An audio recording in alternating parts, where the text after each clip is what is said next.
Actually, basic and easy way to set up team fights when you already have the solar flare to start it off.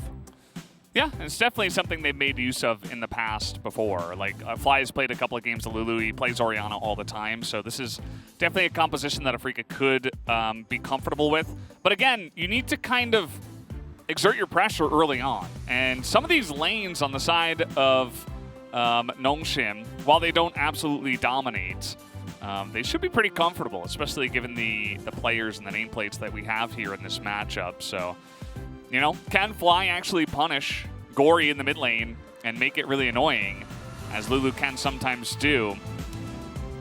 When you see the champions, perhaps, but maybe not up against Gory, as the guy is pretty insane. Peanut here doesn't have anything he can do unless Fly makes a big mistake. As you can see, the matchup here for the Lee Sin, not a great one, as Fly is staying for a really long time. Gory's baiting this. I think he's over that wall. Yeah. He didn't run around the other way, so there here he is, but immediately flashing in, and they don't know what's on the other side, but they're still going to go in for it, and that is the first mistake that you cannot do into the blind jungle. He is going to go down, and that's first blood given over to Fly as, oh, Peanut's going to land it. Can't commit, though, even with the teleport coming through. Yeah, and with Flash available, he's just 1v2ing here. He's like, yeah, I mean. Just want to watch it one more time. As you mentioned, Dread is unseen here. He just double scuttled, so he has both vision. And so knowing that, committing here is just a little bit too much. I think you can commit in, but as soon as Fly's in the brush, you don't actually commit the engage because... Like, okay, no. We have the early lead. We have to make plays. This should be our Rift Herald to take. Yeah, teleport being committed in here for Duck Dom. They want to contest this. Yeah. This is the thing. If you're going to hardcore commit to the Rift Herald, you have to bring your Kaisa. Yeah. Because the enemy, awesome dude, he's got teleport, okay? And you do not have teleport. So currently it's 5v4. As Afrika are still trying to force this fight, as immediately Lens is going to take an insane amount of damage. Fly is being annoying on the backside, but who cares? Because Nongshim are just coming in here. Nice Gnar into the wall, but I'm sorry, Keen, you're kind of alone.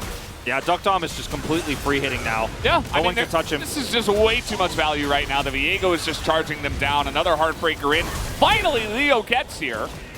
And yes, he's able to pick up a kill, but the damage is done. Yeah. It's double here for Nongshim. You know, they're able to pick up the Rift Herald. This is extremely valuable. And the fact that their composition gets away with this at all against the comp that is so strong at skirmishing for Afrika is, you know, it's almost unforgivable that this happens. And like you said, it all goes back to the teleport advantage that the Ziggs is going to have here, because if you look at your minimap, you can see Kaisa is still in the base when Nongshim rotate over. Duck Dom's here early. He has level 6. Look at the damage that comes through. And like you said, Fly, he alone cannot really threaten a Ziggs here. He's Lulu. If he's almost any other mid laner, then this is actually a big problem. You know, he has a huge level advantage, but he just doesn't do damage, so you can't rely on being here first alone as enough when teleport exists for your awesome dude on the bottom side. And when he does arrive, Leo, he gets the kill, but it's too far gone at that point.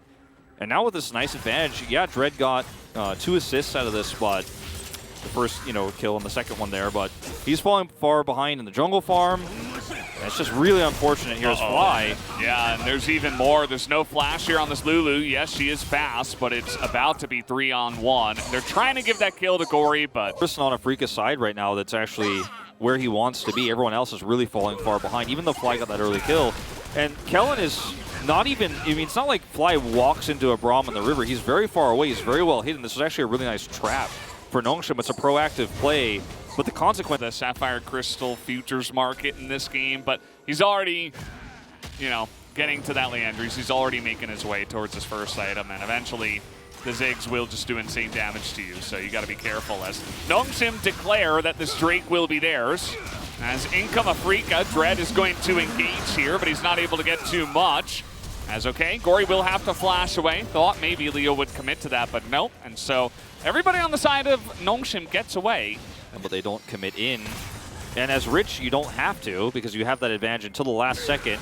And for Afrika, you know that you've missed your window, and your best chance of getting anything is actually killing Gory, but he flashes super well. And so no longer even a Drake advantage here, unfortunately, for Afrika. And things started off so well. but they are really starting to fall apart. Yeah, and you know what happens when you've got Ziggs and Shelly in the same game? Turrets die. Generally, you can get all the plates. I'm not sure if they're going to be able to get it here, but they're certainly pressing the issue. So you can see, yep, there it is, just barely able to extend that, and that is what can happen. Sometimes as Afrika, as we will have a little bit of trading here, but Dread is nearby. Rich may be getting himself into trouble, but he's able to buffer that Heartbreaker and get out. Totally fine. But yeah, generally you have Keen on something that can carry, either in the lane or later on in the game. But the Gnar is not necessarily as aggressive as some other picks that, you know, such as a Jace or an Aurelia or even like a Renekton, a Gwen, something that Keen has played a lot of times. He likes to go for the Gnar. Yeah. And, you know, it can handle the Viego very well in the lane as we saw, but it's not like it's going to be picking up solo kills as long as Rich doesn't make a mistake, so. You also committed so many bans to that Gnar pick, and, you know, it's expensive in that regard in terms of the comp that Nongshim was able to build here. I will say, I think, I want to say, but I'm scared that somebody's about to die here. I will say that I think that if you're going to run the Gnar, you need a stronger mid lane of damage to follow up. Gifts for you. Why didn't he play the Santa Claus Braum skin? That's my question. Yeah. As Peanut goes extremely deep, and a really nice Crescent Guard is going to force that blast. Dread has to use his own. As Keen with the Mega Gnar bar, he's coming in here. He's looking for a play, trying to make it happen alone, because the Wild Growth follow-up is huge. As now they're really trying to get in here. The Satchel Card charge will push him back. As Gory is in a little bit of trouble. Looks like he does have the Shuriken to get over the wall, but finally Keen just takes it into his own hands. Look at the health bars of Afrika after they win this fight. Lehens takes the brunt of it, but everyone else is actually pretty wounded. Now, this is not important for this Rift Herald take necessarily, but there's a teleport coming through. Nongshim are really trying to force this fight. I think it's a good choice. Don't necessarily have to do this. It's just the second Rift Herald. We'll see if it works. Gory's in the backside. And the poke damage is big. They're trying to kill Keen, but he hits Mega Gnar, and Gory's going 1v4. He's going to go down. They do get Keen, but at the end of the day, now Viego is pretty huge in this kind of scenario. The skirmish comes in.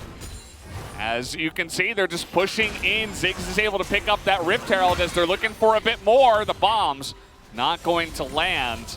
As the re-engage from Nongshim was very interesting, well, and I wasn't sure about it, but it works out. I really like it because, you know, like I was leading into, the health bars end up taking a ton of damage from the Ziggs, and that's what I was talking about. You have this great Gnar from Keen in that previous fight, but what it costs you is so much health going into the Rift Herald when you chase that far, and it just goes to show that even with the perfect ideal engage here for Afrika, their composition really struggles to find that follow-up damage. And what you gain from the Lulu is that follow-up engage. You know, after the Gnar, you can Wild Growth and get that extra knock-up. You have a lot of extra survivability, but what you lose is consistent damage that a mage in the mid lane would have been able to give you. Right, remember the Syndra was banned away, another option they could have gone with here to have more follow-up CC plus the damage. That ends up being a great pair for the Gnar, but they don't have that here, as they will look to take this Drake and get away with it. But when you look at how much damage Duckdom does in this fight, it's realistic to expect that you can actually come back in, return, and look for Viego resets. Look at both Peanut and Duckdom here do so much. With Peanut and Kellen there in the front line, Duckdom is just free to do this extra damage. So yes, it's a win in this fight when you just see the Gnar come through, a follow-up Wild Growth is there. But they can't kill Rich, and like, where's the damage here? You have your engage, but you're chasing super far, and now it's like, if I get any Viego resets, this is an amazing fight. And it's tooth and nail here for Nongshim. Could have been a little bit cleaner on the re-engage, but they get the Rift Herald, they trade the kills, and you'll absolutely take that when you're looking for the late game anyways.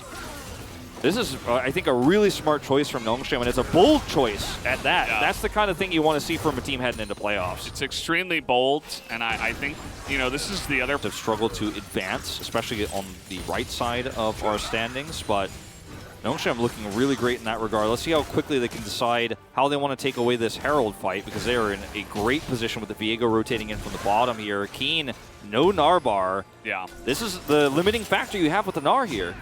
Timing and lane push is good, and Nongshim are able to use that rotation in to gain control of the river. Just kind of forcing their way through here. If you can get position and Afrika struggled to engage, Nongshim are going to be feeling happy as long as they can land some of that Ziggs poke. It's not really landing right now, actually. Yeah. Will eventually, you have to think. Okay, here we go. The hard engage does come in. Meganar about to be hit here for Keen. He's really looking for anybody. Not quite able to get it, but they zone them away. They're going to try to put the pressure on with this Meganar and go for the Dragon now.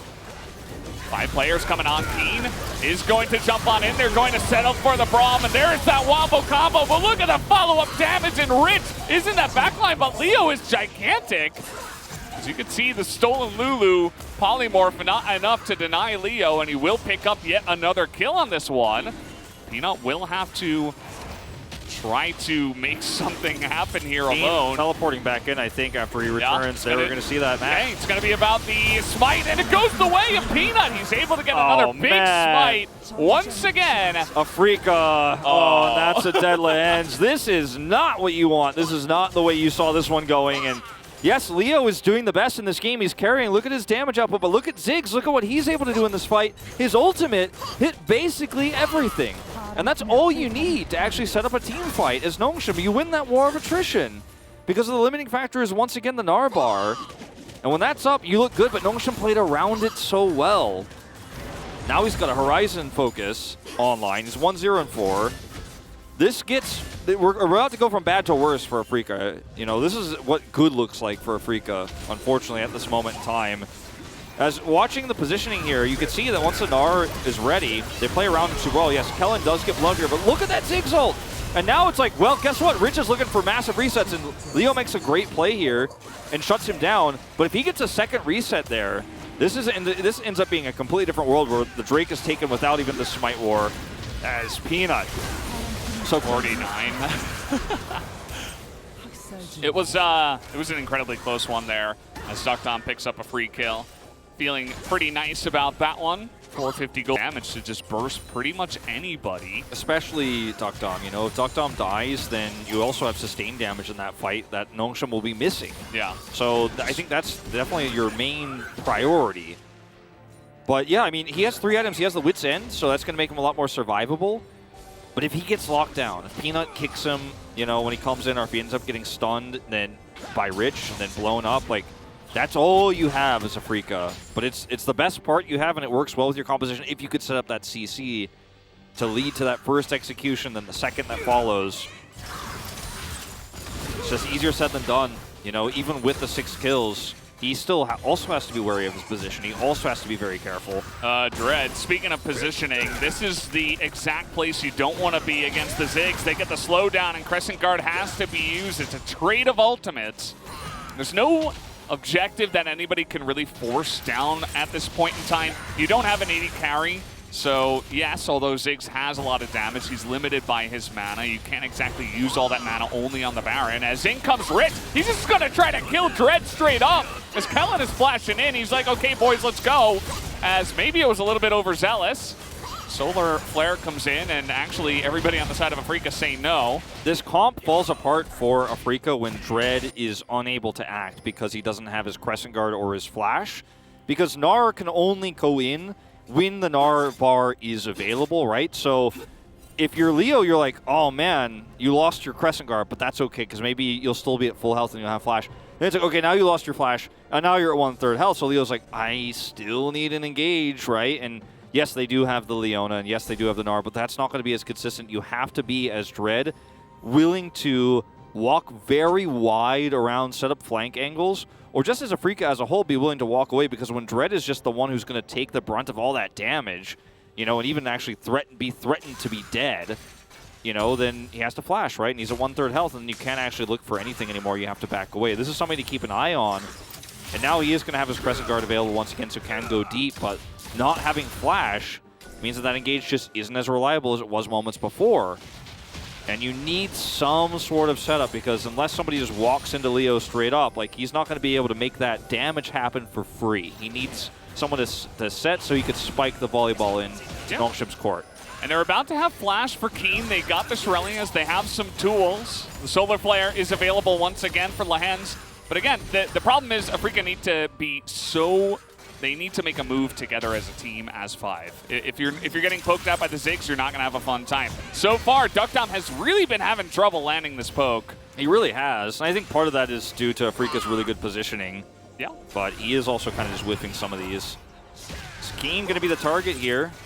And you have the ability as Ziggs as well, especially with blue buff, to just never-endingly throw out stuff like forever. Yeah. And you can zone people away for a long time, and Afrika say, well, okay, we're not going to run straight into that, let's do Baron, but the Dragon Take is very swift for Nongshim, and that's a couple of Infernals now that you're facing. Keen doesn't have Narbar either. Peanut's going to walk right into him, but he's going to go, okay, no Narbar. He's building it up, though. He's building up, he's getting close, and here we go. Peanut is looking for it. The Ziggs ultimate totally whips as in they go. The damage is denied by Duckdom. The Crescent Guard keeps him alive. Keen is being distracted, but that's okay because Rich is not here for the shutdowns, and Leo now has 7 kills as he takes down the Braum.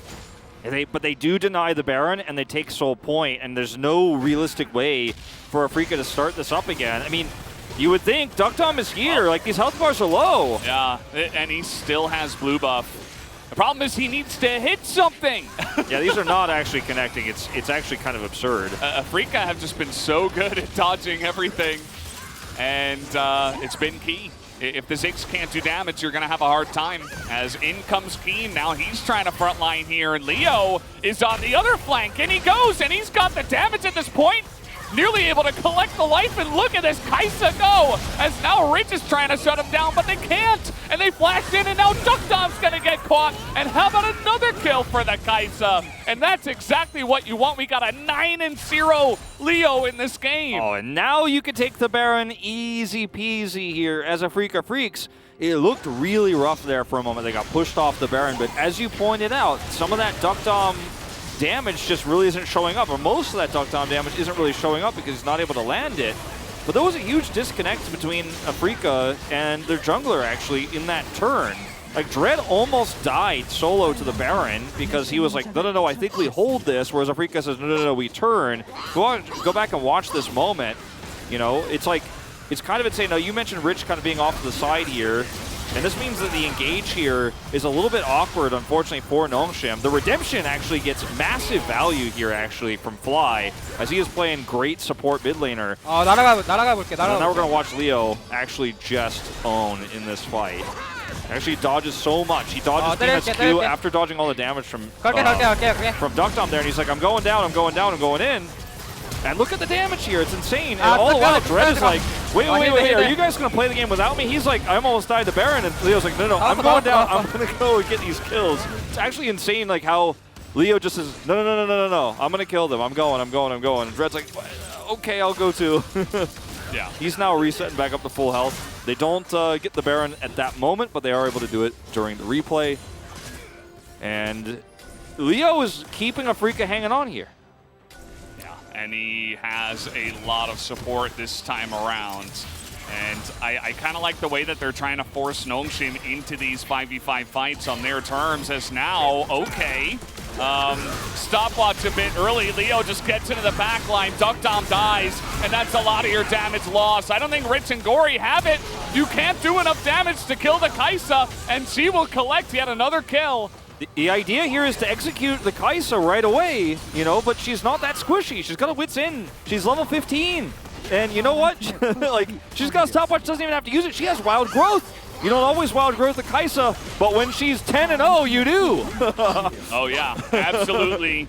And they're just going to push it down. And, I mean, no Ziggs to stop the Baron push. You don't have an Akali to threaten any kind of dive. Meganar's coming in here. Afrika are winning game number 1. And forcefully they will. They will end it before it gets too late, and the Nexus will go down as the wards are being thrown, and Keen gets one last ultimate for the road, even stays alive. As Afrika, I don't know what to think about this team. They